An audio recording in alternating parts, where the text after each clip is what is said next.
من الشيطان الرجيم.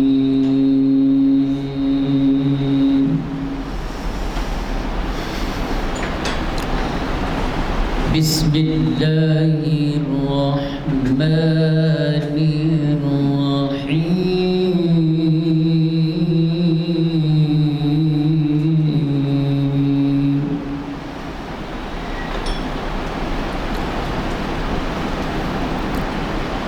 إنا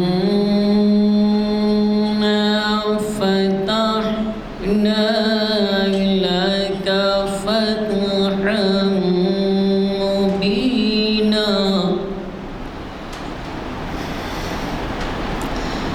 ليغفر لك الله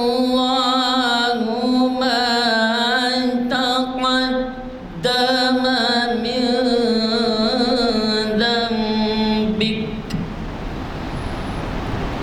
من ذنبك وما تأخر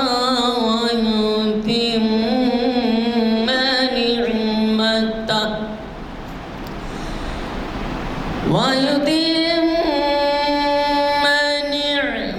نعمته عليك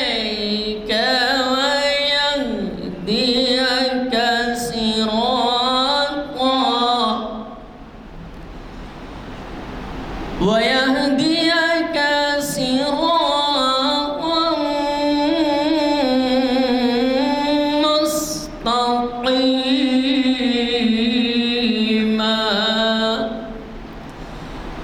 وينصرك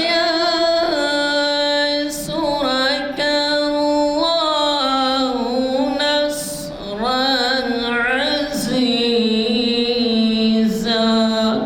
صدق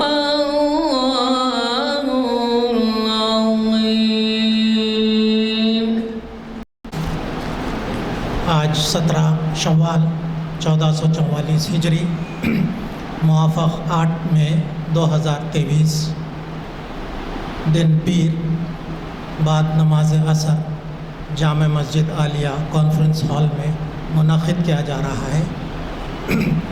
شرعیت انفارمیشن سروس کا 893ویں لیکچر ہے۔ عنوان ہے رمضان کے بعد مسلمانوں کی زندگی۔ مخاطب کریں گے جناب حافظ محمد اسحاق کمال قادری صاحب۔ میں جناب حافظ محمد اسحاق کمال قادری صاحب سے گزارش کرتا ہوں وہ دائز پر آئیں اور ہم سب کو مخاطب کریں۔ رحمۃ اللہ وبرکاتہ۔ اعوذ باللہ السمیع العلیم من الشیطان الرجیم۔ بسم اللہ الرحمن الرحیم۔ الحمد للہ رب العالمین الرحمن الرحیم مالک یوم الدین والصلاة والسلام علی سیدنا محمد وآلہ وصحبہ اجمعین۔ اما بعد،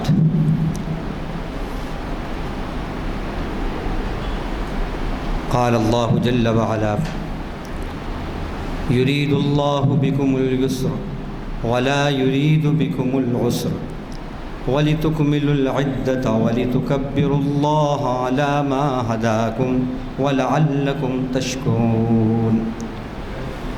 صدق الله العظيم۔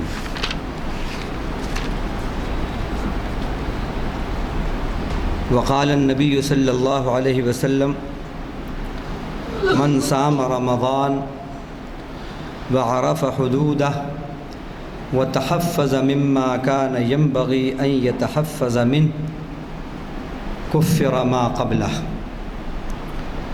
رواه أحمد والبيهقي عن أبي سعيد الخدري رضی اللہ عنہ۔ ہر قسم کی تعریف اللہ ہی کے لیے ہے، اس لیے کہ وہی تمام جہانوں کا پالنہار ہے، اس لیے کہ وہی سب سے بڑھ کر مہربان اور سب سے بڑھ کر رحم فرمانے والا ہے، اس لیے کہ وہی بدلے کے دن کا مالک ہے۔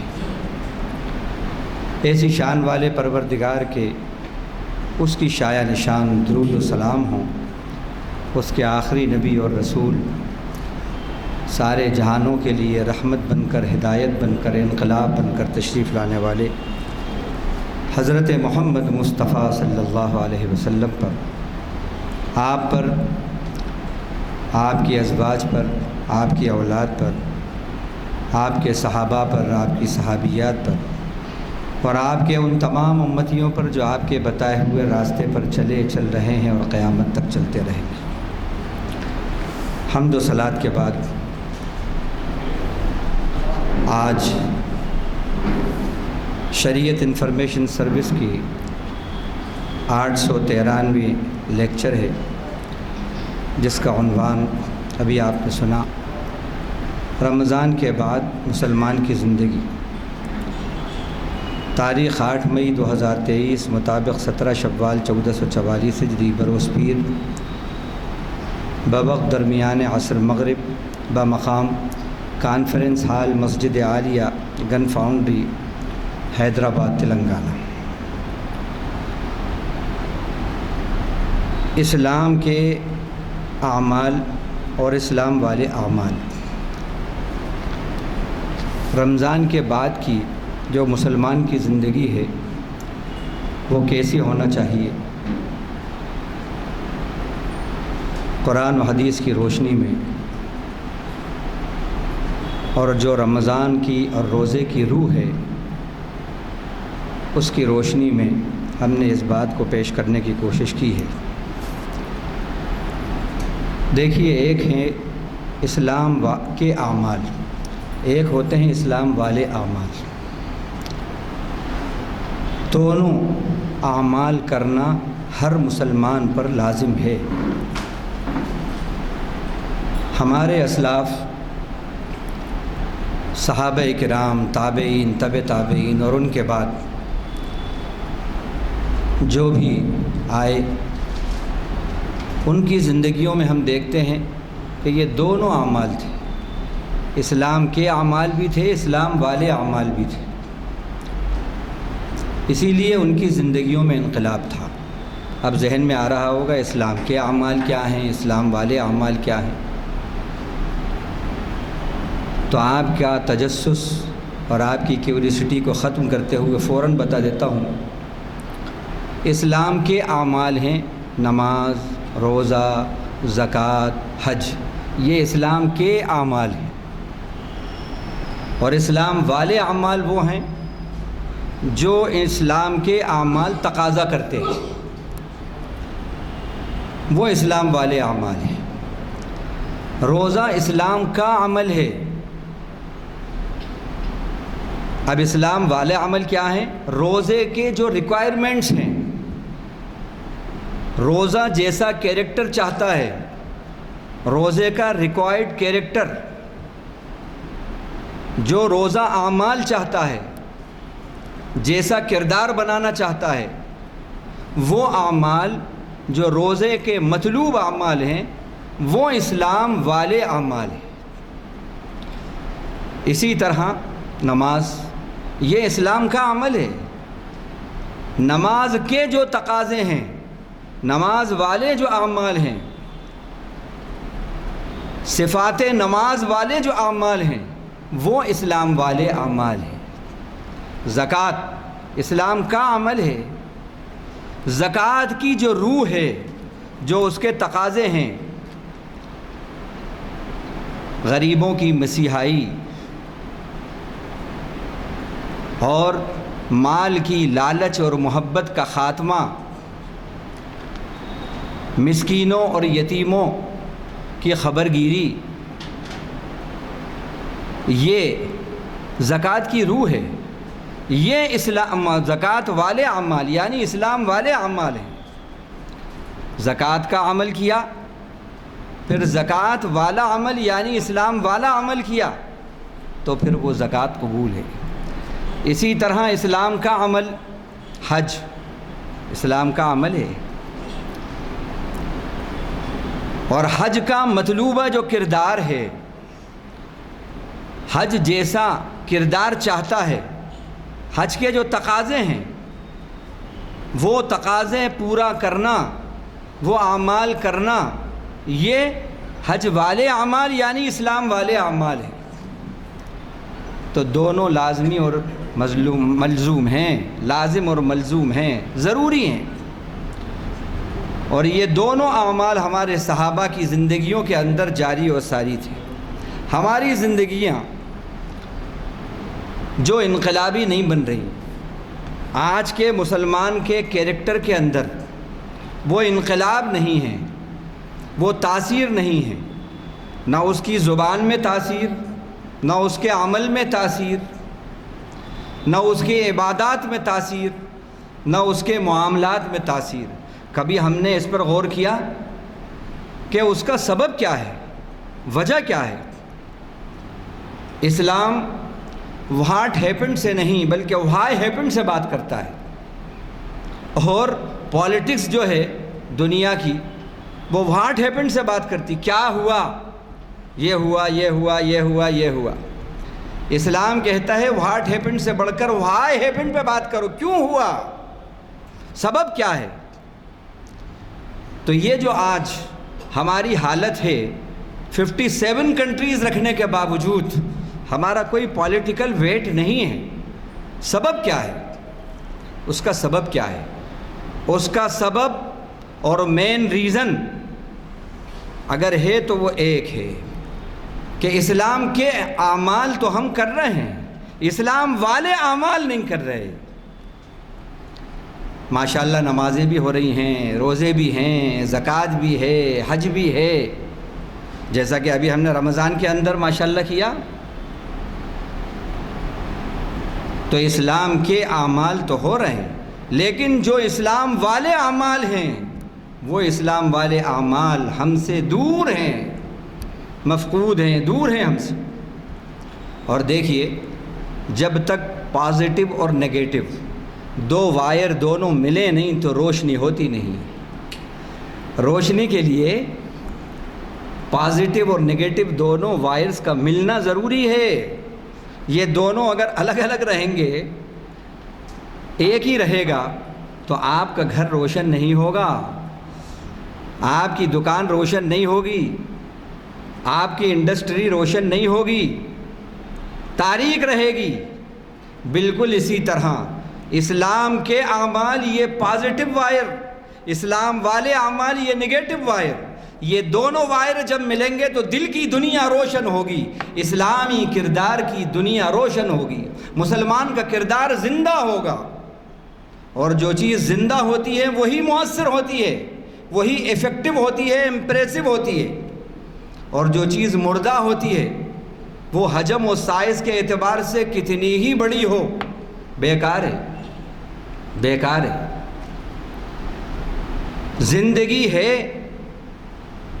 اگر آپ جاگ رہے ہیں تو آپ شیر کا بھی مقابلہ کر سکتے ہیں، شیر کا بھی شکار کر سکتے ہیں، لیکن اگر آپ سو رہے ہیں تو ایک مچھر کو نہیں بھگا سکتے، جب وہ کاٹ لے گا تو پھر کھجا ضرور سکتے ہیں آپ، لیکن بھگا نہیں سکتے۔ غفلت ایک مچھر کو کہ کاٹنے کو نہیں روک سکتی، اور بیداری شیر کا شکار کرا سکتی ہے، شیر کو بھی دور کر سکتی ہے۔ بالکل اسی طرح مسلمان کا کردار اسلام کے اعمال اور اسلام والے اعمال کرنے سے زندہ ہوتا ہے۔ ہمارا کردار مردہ کیوں ہے، انقلابی کیوں نہیں ہے؟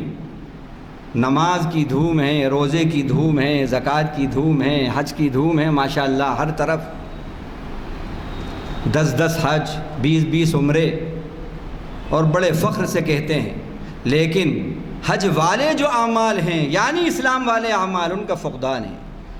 زکوٰۃ کی دھوم ہے، لیکن زکوٰۃ والے اعمال یعنی اسلام والے اعمال جو ہیں وہ معدوم ہیں۔ روزہ 90% مسلمان رکھتا ہے، لیکن اس کے بعد رمضان جو گیا تو پھر کیا وجہ ہے کہ ایک مسلمان کا جو اسلامی کردار ہونا چاہیے، جو روزے کا کردار ہے، جو ریکوائرڈ کیریکٹر ہے، وہ ہم سے بالکل دور ہو جاتا ہے۔ وجہ کیا ہے؟ وجہ کیا ہے؟ وجہ یہ ہے کہ اسلام کا عمل تو کیا، اسلام والے اعمال ہم نے نہیں کیے، روزے والے اعمال نہیں کیے ہم نے۔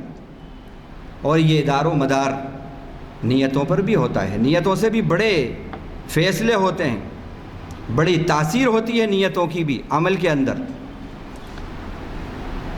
کئی بار ہم نے اس بات کو بتایا، کیا وجہ ہے کہ مسلمان 90% رمضان کے اندر نماز، روزہ، صدقات، خیرات، افطار پارٹیز اور دان پن کے کام اور صدقات اور خیرات یہ خوب کرتا ہے، لیکن اس کے باوجود اس کے رمضان جانے کے بعد اس کی زندگی میں یہ تمام اعمال کا اثر کیوں نہیں رہتا؟ جیسا وہ شعبان میں تھا پھر ایسا ہی شوال میں ہو جاتا ہے، عید میں ہو جاتا ہے۔ وجہ یہ ہے کہ پہلے دن سے ہی اس کی نیت یہ ہوتی ہے کہ میں اب مسجد میں آیا ہوں تو مجھے نماز صرف رمضان میں ہی پڑھنا ہے، اور رمضان کے بعد پھر اس کے بعد چھٹی۔ میں آپ سے سچ کہہ رہا ہوں، پوچھئے، آپ اپنے آپ سے پوچھئے، میں غلط کہہ رہا ہوں؟ جتنے نماز پڑھنے والے رمضان کے اندر ہیں 99% ایسے ہوں گے کہ ان میں، بلکہ اگر میں نے بہت مبالغہ کر دیا تو 90% تو وہ ہوتے ہیں جن کی نیت پہلے دن سے بغاوت کی ہوتی ہے کہ صرف رمضان کے اندر ہی بس نماز پڑھنا ہے، اس کے بعد سب چھٹی۔ تو پہلے دن سے ہی اطاعت بغاوت کی نیت کے ساتھ ہو رہی ہے، اس لیے اس کی تاثیر رمضان کے بعد نہیں رہتی۔ تو جو بھی ہم عمل کریں، جو اللہ کا حکم پورا کریں،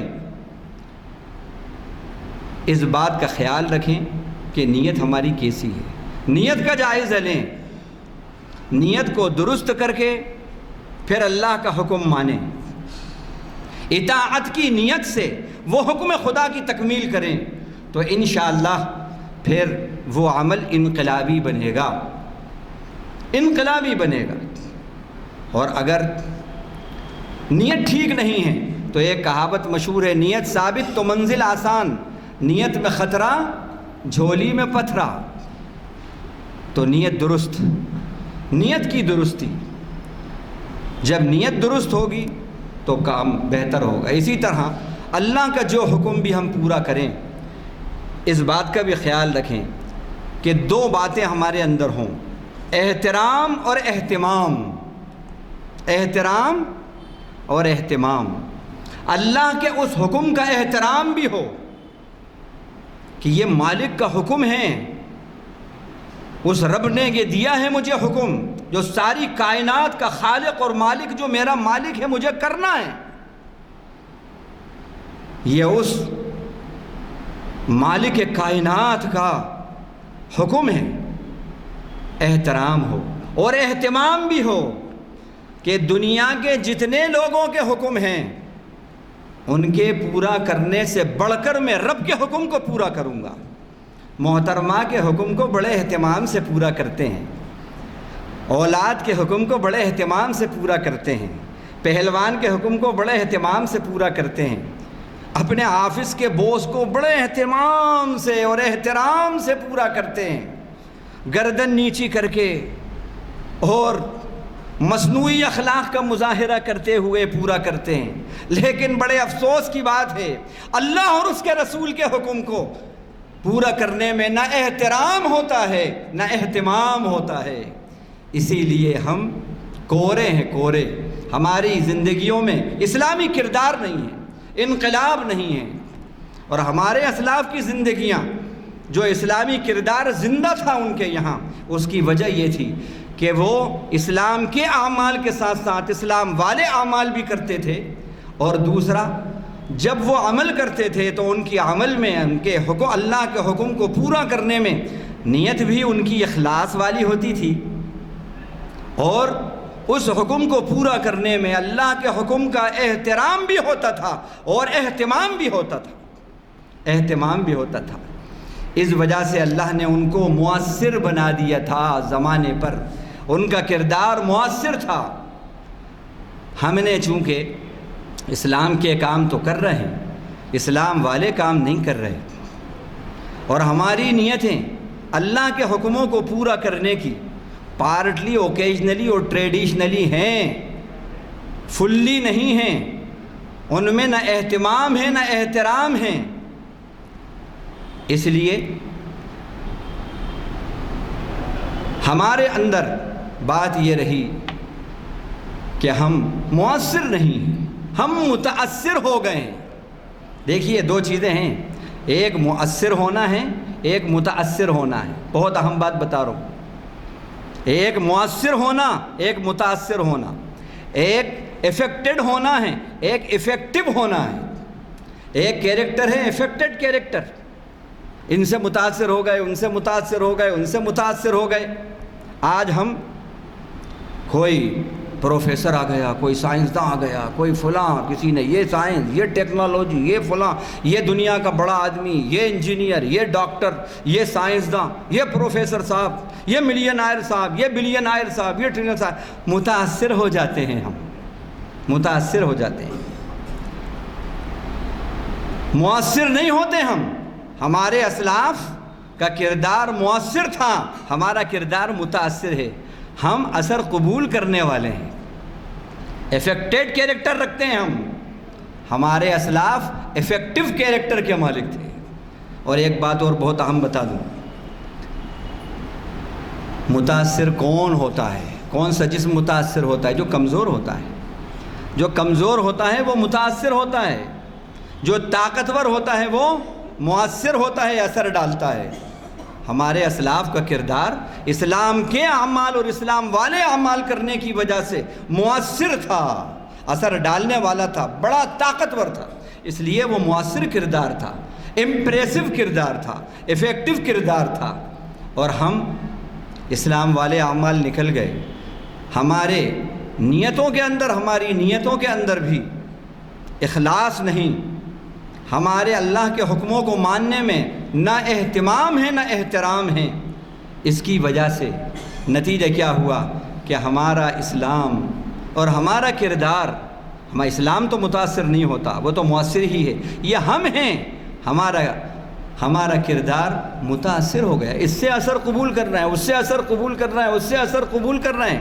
اور یہ حال ہے کہ شادی کے اندر گئے ہیں، 90% میں نے یہ دیکھا ہے کہ اگر کوئی ایسی شادی ہے کہ جس میں مغرب اور عشاء کی نمازوں کا وقت آ رہا ہے، تو آپ ذرا غور کریے، وہاں پر 500 لوگ، 2000 لوگ موجود ہیں۔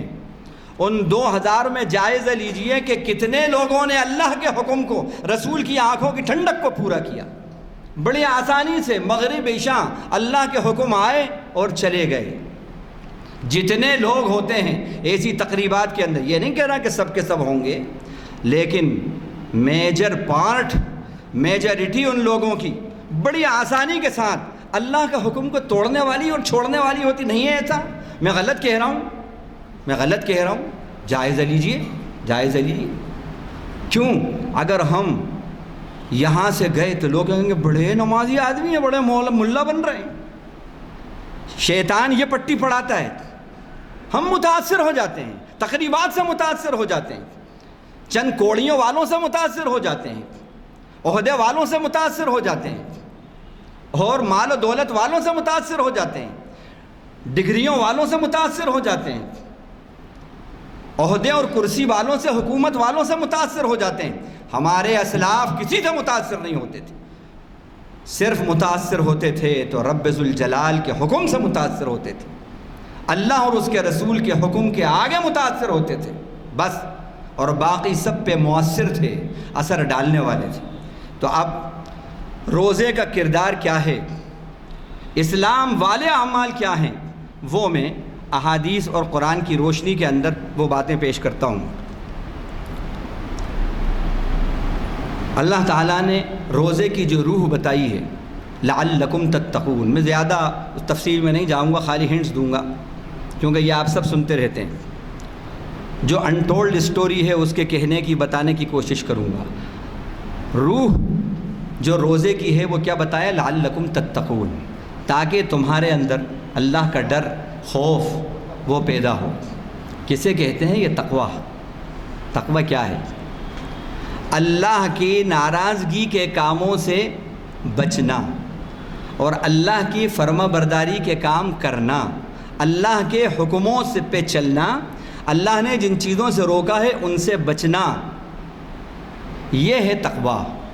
روزہ چاہتا ہے کہ ہمارے اندر یہ مزاج پیدا ہو۔ اسی طرح اللہ کے نبی سے فرمایا من صام رمضان ایمانا و احتسابا غفر له ما تقدم من ذنبه۔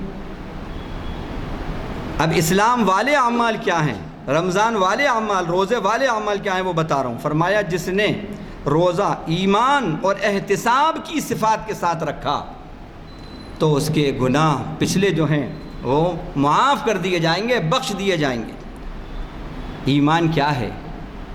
ایمان اپنے دل کا تعلق رب ذوالجلال سے مضبوط کر لینا، اللہ سے دل کی مضبوط دوستی، اللہ سے دل کی مضبوط دوستی، اس کو کہتے ہیں ایمان۔ اور احتساب سیلف انٹروسپیکشن، اپنا جائزہ لیتے ہوئے، اللہ سے ثواب کی امید رکھتے ہوئے روزہ اس طرح رکھا کہ اپنا جائزہ لیتے رہے کہ یہ روزے کا اثر میرے اوپر کتنا ہو رہا ہے، روزے کا جو کردار ہے، جو روح ہے، وہ میرے اندر کتنی آ رہی ہے۔ اپنا جائزہ لیتے ہوئے روزہ رکھا تو انشاءاللہ اس کی مغفرت ہو جائے گی۔ یہ کردار روزے والا کردار ہے، یہ ہمارے اندر آنا چاہیے۔ اسی طرح حکم خدا کی پابندی، حکم خدا کی پابندی، اللہ کے حکموں کی پابندی کرنا آ جا۔ دیکھیے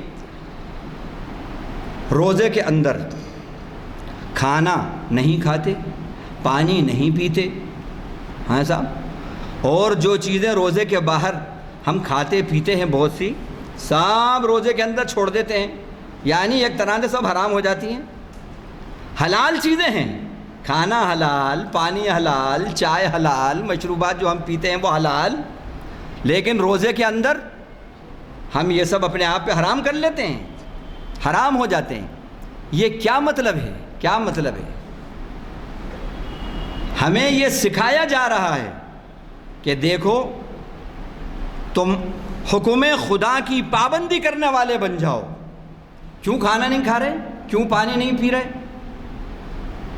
کوئی نہیں ہے گھر کے اندر، بھوک بہت لگ رہی ہے، کھا لو کھانا، پی لو پانی، لیکن نہیں، اللہ دیکھ رہے ہیں، اللہ کا حکم ہے، حکم خدا کی پابندی، حکم خدا کی پابندی۔ اور دوسری بات، جو چیزیں حلال ہیں ان کو چھڑوا کر حرام چیزوں سے بچنے کی عادت ڈالی۔ جو حلال چیزیں ہیں ان کو بھی چھڑوا کر جو حرام چیزیں ہیں ان سے بچنے کی عادت ڈلوائی ہے۔ یہ ہے روزے کی روح، یہ ہے روزے کی روح۔ کھانا حلال چھوڑ دیتے ہیں حکم خدا کی وجہ سے، پانی حلال چھوڑ دیتے ہیں حکم خدا کی وجہ سے۔ جھوٹ حلال ہے کہ حرام؟ خیانت حلال ہے کہ حرام؟ شرک حلال ہے کہ حرام؟ غیبت حلال ہے کہ حرام؟ خیانت حلال ہے کہ حرام؟ بے ایمانی حلال ہے کہ حرام؟ اللہ کے بندوں کی حق تلفیاں حلال ہیں کہ حرام؟ پڑوسیوں کو ستانا حلال ہے کہ حرام؟ یہ تو حرام چیزیں ہیں۔ جیسے حلال چیزیں حکم خدا کی وجہ سے تم نے چھوڑی ہیں، اللہ کو یہ مطلوب ہے کہ بالکل جو چیزیں حرام ہیں ان کو تو سپر طریقے پہ چھوڑ دینا چاہیے، تم بدرجہ اولا چھوڑ دینا چاہیے۔ یہ ہے حکم خدا کی پابندی، ہر وقت اللہ کے حکموں کا استحضار، حکموں کا استحضار۔ اسی لیے کہ حدیث میں آتا ہے یترک طعامہ و شرابہ و شہوتہ من اجلی، اللہ فرماتے ہیں کہ بندہ اپنے کھانے کو چھوڑتا ہے، اپنے خواہشات کو چھوڑ دیتا ہے، پانی کو چھوڑ دیتا ہے میری وجہ سے، میری وجہ سے۔ تو جب اللہ کی خاطر، اللہ کے حکم کی خاطر تم نے کھانے کو چھوڑا، پانی کو چھوڑا، تو اللہ کے حکم کی خاطر جھوٹ بھی چھوڑ دو، اللہ کے حکم کی خاطر خیانت بھی چھوڑ دو۔ یہ ہیں روزے والے اعمال، اسلام والے اعمال، وہ ہیں جو روزے والے اعمال ہیں، کیونکہ حدیث میں اللہ کے نے فرمایا من لم یدع قول الزور والعمل به فلیس للہ حاجۃ فی ان یدع طعامہ وشرابہ، روزہ رکھ کر جھوٹ نہیں چھوڑی، جھوٹ پر عمل نہیں چھوڑا تو اللہ کو کوئی ضرورت نہیں ہے بھوکا رہنے کی۔ یہ ہے روزے والے اعمال، سچائی آ جائے، ایمانداری آ جائے، امانت ہمارے اندر آ جائے۔ یہ اسی طرح رمضان اور قرآن یہ جوڑ ہے۔ قرآن رمضان کے اندر اترا، شب قدر میں اترا، اور اللہ کے نبی صلی اللہ علیہ وسلم رمضان میں قرآن کا بہت تلاوت کا اہتمام کرتے تھے، اور رمضان کے بعد کی زندگی آپ کی قرآن سے پوری زندگی وابستہ، کہ کسی کو دعوت دیتے تھے، کسی غیر مسلم کو آپ دعوت دیتے تو آپ کا طریقہ دعوت دینے کا یہ تھا کہ قرآن سے کچھ حصہ سناتے تھے، قرآن سے کچھ حصہ سناتے تھے۔ اور رمضان میں قرآن سے وابستگی کیسی؟ حضرت جبریل آتے، بہت زیادہ آتے، آپ صلی اللہ علیہ وسلم دور کرتے قرآن کا ان سے، حضرت جبریل نبی کو قرآن سناتے، اللہ کے نبی جبریل کو قرآن سناتے۔ اور جس سال آپ دنیا سے پردہ فرمانے والے ہیں اس سال 2 مرتبہ دور کیا ہے آپ نے، حضرت جبریل کو 2 مرتبہ قرآن سنایا اور حضرت جبریل سے 2 بار قرآن سنا۔ تو قرآن اور رمضان کا جوڑ ہے، قرآن سے وابستگی، اور رمضان کے بعد کی زندگی میں ہم قرآن کے ریڈر سے بڑھ کر فالوور بن جائیں۔ یہ ہے روزے کی روح۔ ہم آج قرآن کے ریڈرز ہیں، قرآن کے فالوور نہیں۔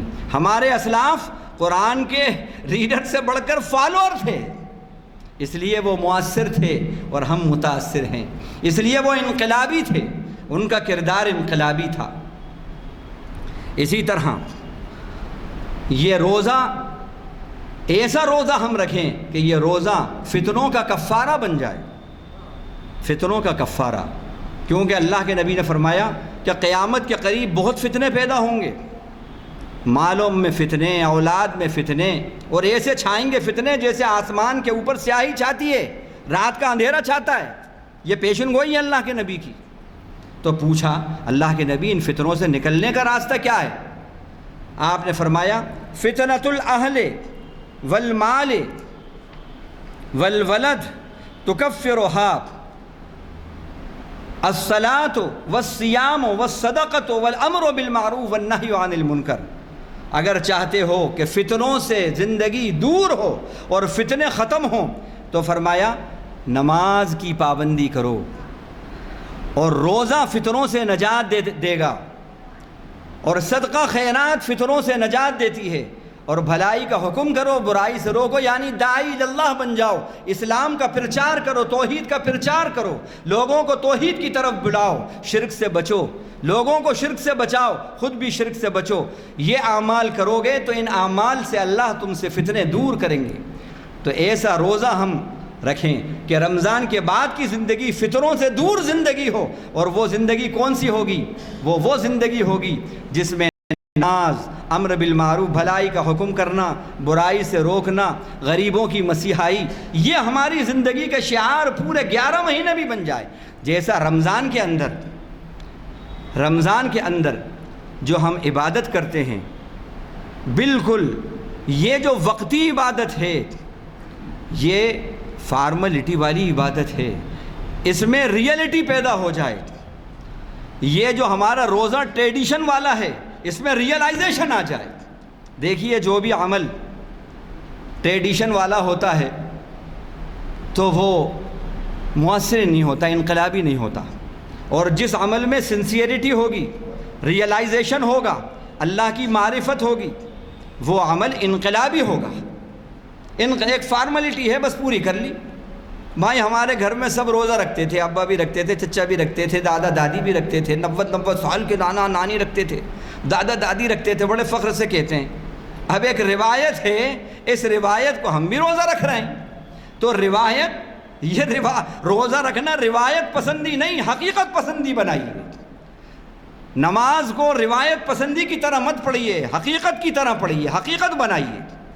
روزہ ٹریڈیشن کے طور پر نہیں، جو روزہ ٹریڈیشن کے طور پر نہیں بلکہ ریئلائزیشن کے طور پر رکھا جائے گا، وہ 11 مہینے آپ کے کیریکٹر کو انقلابی اور پوری زندگی میں انقلابی بنا دے گا۔ تو ریئلٹی آنا چاہیے، فارملٹی نہیں، ریئلٹی آنا چاہیے۔ اسی طرح یہ روزے اگر ہم نے رکھا اور پھر اس کے ہم روزے والے اعمال کیے تو اللہ کے نبی فرمایا کہ تمام کفارہ کر دیں گے یہ اعمال کا، یہ روزے۔ اسی طرح غیبت اور جھوٹ، یہ روزے سے بچنا، یہ روزے والے اعمال ہیں۔ پوچھا، آپ نے فرمایا روزہ ایک ڈھال ہے جب تک کہ وہ پھاڑ نہیں دے۔ پوچھا اللہ کے نبی کون سی چیز روزے کو پھاڑ دیتی ہے؟ آپ نے فرمایا بکذب او غیبہ، جھوٹ اور غیبت روزے کو پھاڑ دیتا ہے، روزے کو پھاڑ دیتا ہے۔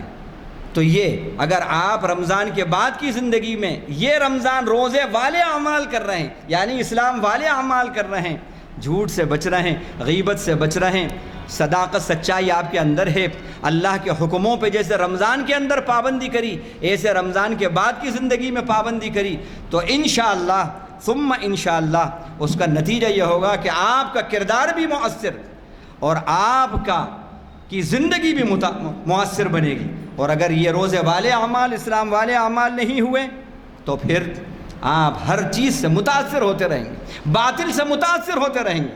اگر باطل پہ مؤثر ہونا ہے، اثر ڈالنا ہے، تو اسلام کے اعمال کے ساتھ ساتھ اسلام والے اعمال کرنا ہے۔ اب میں آپ کو متقی کی ایک پہچان بتا دوں۔ اللہ تعالیٰ نے فرمایا ان للمتقین عند ربهم جنات النعیم افنجعل المسلمین کالمجرمین۔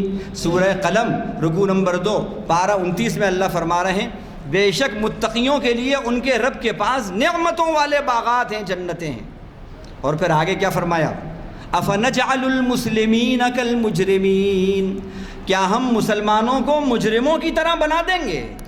پہلے کیا کہا؟ متقی کہا، پھر متقی کو مسلم کہا۔ مسلم کے معنی اللہ کا حکم ماننے والا، فرما بردار۔ تو معلوم ہوا کہ آپ کے تقوی کے اندر اگر اسلام نہیں، وہ متقی ہی نہیں ہے، جس کی زندگی میں اسلام پہ چلنا نہیں ہے۔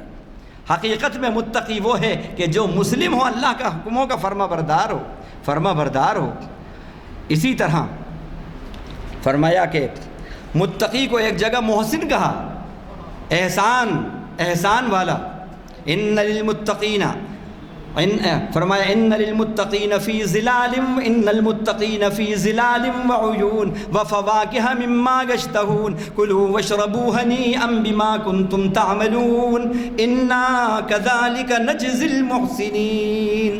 بے شک جو متقی ہیں وہ سایوں میں ہوں گے، قیامت میں روز محشر چشموں میں ہوں گے، اور جو پھل وہ چاہیں گے اپنے من پسند پھلوں کے اندر ہوں گے، اور ان سے کہا جائے گا کلوا واشربوا ہنیئا بما کنتم تعملون، کھاؤ پیو اطمینان سے ان اعمال کے بدلے میں جو تم کرتے تھے۔ تقوی عمل کا نام ہے، تقوی عمل کا نام ہے، صرف لباس کے سائز کو گھٹانے بڑھانے کا نام تقوی نہیں ہے، حلیے کو صرف اچھا بنانے کا نام تقوی نہیں ہے، تقوی عمل کا نام ہے۔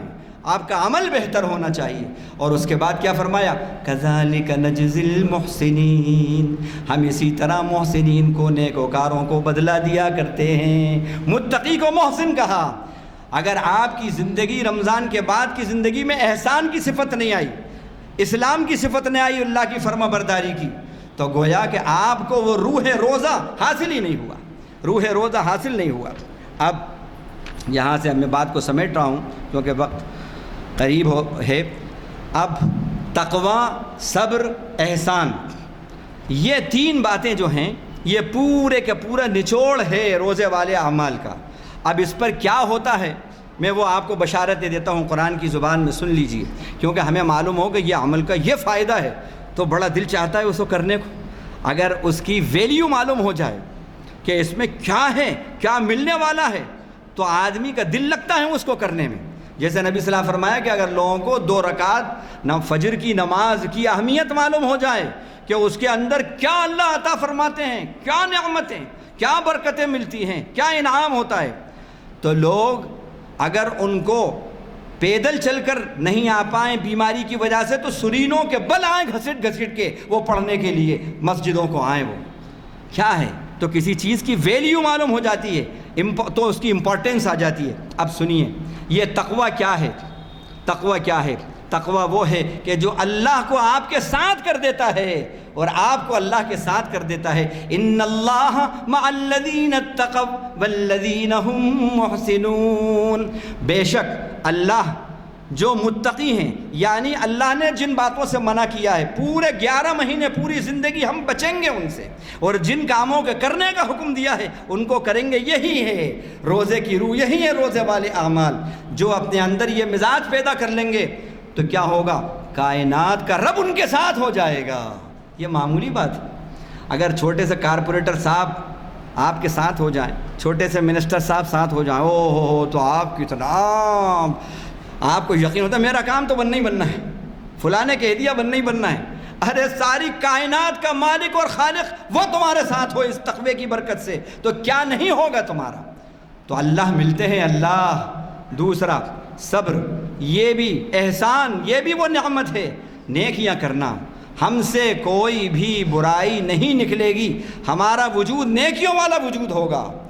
پہچان بنا لو اپنی۔ نبی صلی اللہ علیہ وسلم نے فرمایا خیر الناس خیرکم من یرجا خیرہ، تم میں بہترین لوگ وہ ہیں جن سے لوگ بھلائی کی امید رکھیں۔ وشرکم من لا یرجا خیرہ، فرمایا تم میں بدترین لوگ وہ ہیں جس سے لوگ بھلائی کی امید نہ رکھیں۔ ایسے بس بن جاؤ کہ احسان تمہاری پہچان ہو۔ نہیں صاحب، کریم بھائی، رحیم بھائی، بس ان کے پاس تو فائدہ ہی فائدہ ہے، نقصان پہنچے گا ہی نہیں۔ وہ ہمارے پڑوس میں آئے ہیں، مسلمان ہمارے پڑوس میں آیا ہے، بس اب آنکھیں بند کر کے سوچ لو کہ بہن بیٹیوں کی عزتیں محفوظ، امانت داری آ گئی، ایمانداری آ گئی، اخلاق آ گئے، لڑائی جھگڑا ختم ہو گیا۔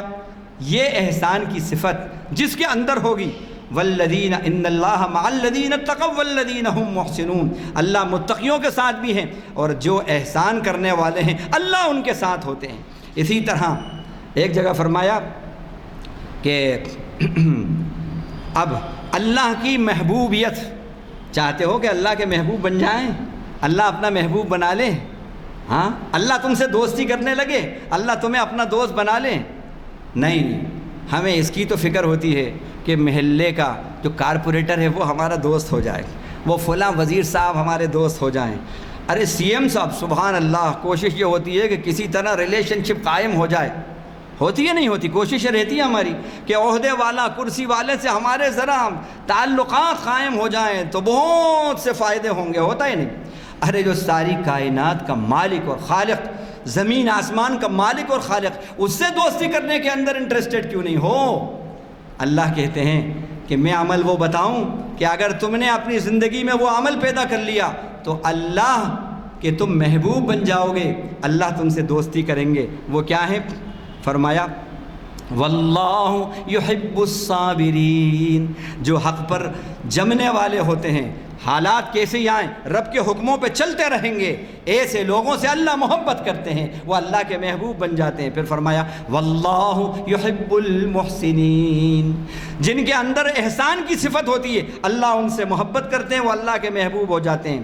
جن کے اندر تقوی کی صفت ہوتی ہے اللہ ان سے محبت کرتے ہیں۔ بلا من اوفی بعہدہ واتقی فإن اللہ یحب المتقین، جس نے وعدہ وفا کیا اور عہد کو پورا کیا تو بے شک اور تقوی اختیار کیا، اللہ متقیوں سے محبت کرتے ہیں۔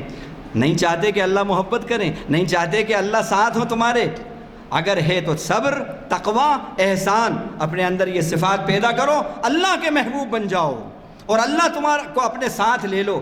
ارے جب رب ہمارے ساتھ ہیں تو سب کو جھک مار کے ساتھ ہونا پڑے گا۔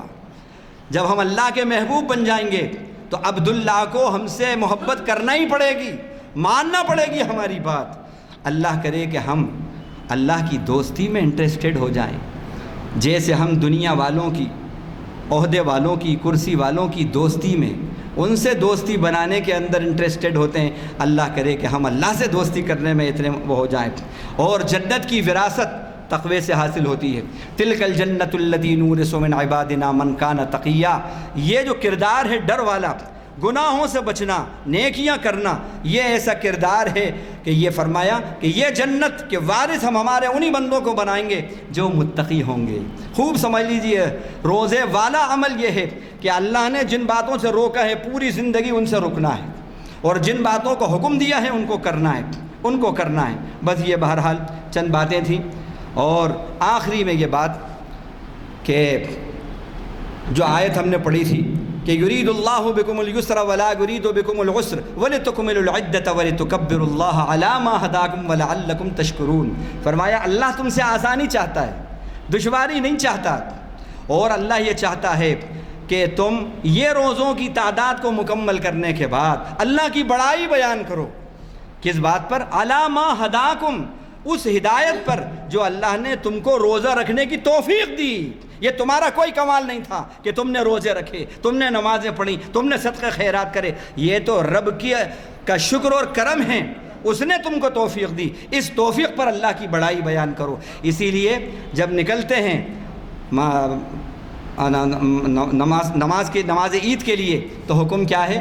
گھروں سے نکلو، اللہ اکبر اللہ اکبر لا الہ الا اللہ واللہ اکبر اللہ اکبر وللہ الحمد۔ اس دن کیا تکبیر ہوتی ہے نہیں ہوتی؟ خوب بڑائی، یہ اسی آیت سے لیا ہے۔ تو معلوم ہوا کہ اللہ کی بڑائی، شکر گزاری میں اللہ کی بڑائی بیان کرو۔ اے اللہ، آپ نے جو ہمیں یہ رمضان بھر توفیق دی ہے، آپ کی اس ہدایت پر، یہ روزے رکھنے کی، نماز پڑھنے کی جو آپ نے ہمیں توفیق دی، ہم اس پر آپ کی بڑائی بیان کرتے ہیں، اور وَلَعَلَّكُمْ تَشْكُرُونَ، اور تاکہ تم ہماری اس توفیق پر شکر ادا کرو ہمارا۔ تو یہ کیا بات ہوگی؟ تو رب کی بڑائی ہماری زندگی میں آ جائے۔ روزے کی بعد کی زندگی جو ہو 11 مہینے تکبیر رب میں، رب کی بڑائی میں جئیں، نفس کی بڑائی میں نہیں جئیں۔ ہم تو نفس کی بڑائی میں جینے والے ہیں۔ جو رب کی بڑائی میں جیتا ہے اللہ اس کو زمانے کی نگاہ میں بڑا بنا دیتا ہے، اور جو نفس کی بڑائی میں جیتا ہے خدا اس کو زمانے کی نگاہ میں گھٹیا بنا دیتا ہے۔ یہ اللہ کے نبی کی دعا ہے، اللہم اجعلنی صغیرا فی عینی وکبیرا فی اعین الناس۔ اے اللہ، مجھے اپنی نگاہ میں چھوٹا، میں اپنی نگاہ میں اپنے آپ کو چھوٹا سمجھوں، اور زمانے کی نگاہ میں مجھے بڑا بنا دے۔ کیا بات ہے! اور دوسرا، شکر گزاری ہماری زندگی میں آ جائے، اور یہ ایسی نہ، شکر کیا ہے؟ بہت کہتے ہیں شکریہ شکریہ، شکر اللہ، تھینکس تھینکس، کیا ہے آج سمجھ لیں، اسی پہ بات ختم ہوتی ہے۔ دیکھیے، شکر کے معنی ہیں منعم، یعنی انعام کرنے والا کون ہے؟ اللہ۔ منعم کی نعمت کو منعم کی مرضی کے مطابق استعمال کرنا، اس کا نام شکر ہے۔ جو نعمتیں ملی ہیں، جس نے وہ نعمت دی ہے اللہ کی نعمتوں کو اللہ کی مرضی کے مطابق استعمال کرنا، یہ شکر ہے۔ آنکھ اللہ کی نعمت، جہاں وہ چاہیں گے وہیں استعمال ہوگی۔ کان اللہ کی نعمت، جہاں وہ چاہیں گے وہی سنیں گے، جو وہ نہیں چاہیں گے نہیں سنیں گے۔ زبان اللہ کی نعمت، ہاتھ اللہ کی نعمت، پیر اللہ کی نعمت، دولت اللہ کی نعمت، اولاد اللہ کی نعمت، بیوی اللہ کی نعمت، یہ سب وہیں پر وہی کام کریں گے جو میرا رب چاہے گا۔ یہ ہے شکر۔ اور یہ اتنی بڑی بات ہے کہ جب اللہ تعالیٰ نے شیطان کو نکالا تو اس نے اللہ تعالیٰ سے ایک بات کہی۔ کیا بات کہی؟ ثم لآتینہم من بین ایدیہم ومن خلفہم وعن ایمانہم وعن شمائلہم ولا تجد اکثرہم شاکرین۔ انٹولڈ سٹوری کہہ رہا ہوں میں۔ اس نے کہا، اللہ، اب میں تجھے یہ کہتا ہوں کہ میں تیرے آدم کی اولاد کے دائیں سے آگے بہکاؤں گا، بائیں سے آگے بہکاؤں گا، آگے سے آگے بہکاؤں گا، پیچھے سے بہکاؤں گا، اور ان کی اکثریت کو شکر گزار نہیں پائے گا۔ کیا مطلب ہوا؟ مطلب یہ ہے کہ وہ ڈرتا ہے، اکثریت شکر گزار نہیں۔ مطلب یہ ہے کہ اسے معلوم ہے جس بندے کے اندر یہ شکر گزاری کا وصف آ جائے گا، میرا اس پر اثر رسوخ نہیں چلے گا۔ شیطان نے خود بتا دی یہ بات۔ تو شکر وہ نعمت ہے جس سے شیطان دور رہتا ہے۔ تو جو اللہ نے دولت دی، عہدہ دیا، کرسی دی، مال دیا، جو کچھ دیا، سب کو رب کی مرضی کے مطابق لگائیے، یہ شکر گزاری ہے، یہ شکر گزاری ہے۔ اور ایک اور شیطان نے کہا، اے اللہ، اب تو نکال رہا ہے تو میں بھی تو یہ کہتا ہوں تجھ سے، لَأُزَيِّنَنَّ لَهُمْ فِي الْأَرْضِ وَلَأُغْوِيَنَّهُمْ أَجْمَعِينَ۔ جتنے بھی گناہ ہیں سب کو ڈیکوریٹ فارم میں پیش کروں گا، اور لَأُغْوِيَنَّهُمْ أَجْمَعِينَ، اور ان سب کو ضرور کڈنیپ کر لوں گا۔ یہ تو اغوا اردو میں بھی بولتے ہیں اپن، اللہ آدم کی اولاد کو کڈنیپ کر لوں گا، لیکن ایک بات خود اس نے کہہ دی، الا عبادک منہم المخلصین، لیکن تیرے جو چنے ہوئے بندے، مخلص نہیں کہا، خوب سمجھ لیں، لام پہ زبر ہے، تیرے جو چنے ہوئے بندے ہیں ان پر میرا اثر رسوخ کچھ نہیں ہوگا۔ تو معلوم یہ ہوا ایک ہے مخلص، ایک ہے مخلص۔ مخلص کے معنی ہر کام اللہ کے لیے کرنے والا، جو آدمی اپنا ہر عمل صرف اور صرف اللہ کی خوشی کے لیے کرتا ہے، اس کا جینا، اس کا مرنا، اس کا اٹھنا، اس کا بیٹھنا، اس کا چلنا پھرنا، جو کچھ بھی ہے جو اللہ کے لیے کرے گا، اخلاص جس کی زندگی میں آئے گا، اللہ اسے مخلص بندہ بنا دیں گے، یعنی اپنا سلیکٹڈ اور الیکٹڈ بندہ بنا دیں گے۔ اور جس کو خدا مخلص بنا دیں گے، شیطان بھی ان سے ڈرتا ہے۔ لیکن ایک بات سمجھ لیں، مخلص ہونے کی، مخلص میں کیا ہے؟ زبر ہے، اور مخلص میں کیا ہے؟ زیر ہے۔ اگر زبر بننا چاہتے ہو تو پہلے اللہ کے لیے زیر بنو، یہ اس میں راز پوشیدہ ہے۔ اگر مخلص بننا چاہتے ہو تو مخلص بنو، اللہ کے آگے اپنے آپ کو، نفس کو زیر کر دو۔ جو رب کے لیے زیر بنتا ہے خدا اسی کو زبر بنا دیتے ہیں، مخلص بنا دیتے ہیں، اور جو مخلص ہو گیا شیطان کی چالوں سے محفوظ ہو گیا۔ اللہ کہنے والے کو بھی جو کچھ کہا ہے عمل کی توفیق دے، سننے والے بھائیوں اور بہنوں کو بھی۔ وآخر دعوانا الحمدللہ رب العالمین، سبحان اللہ وبحمدہ، سبحانک اللہم وبحمدک، نشہد ان لا الہ الا انت، نستغفرک ونتوب الیک، وصلی اللہ تعالی علی خیر خلقہ محمد وآلہ وصحبہ اجمعین، آمین والحمد۔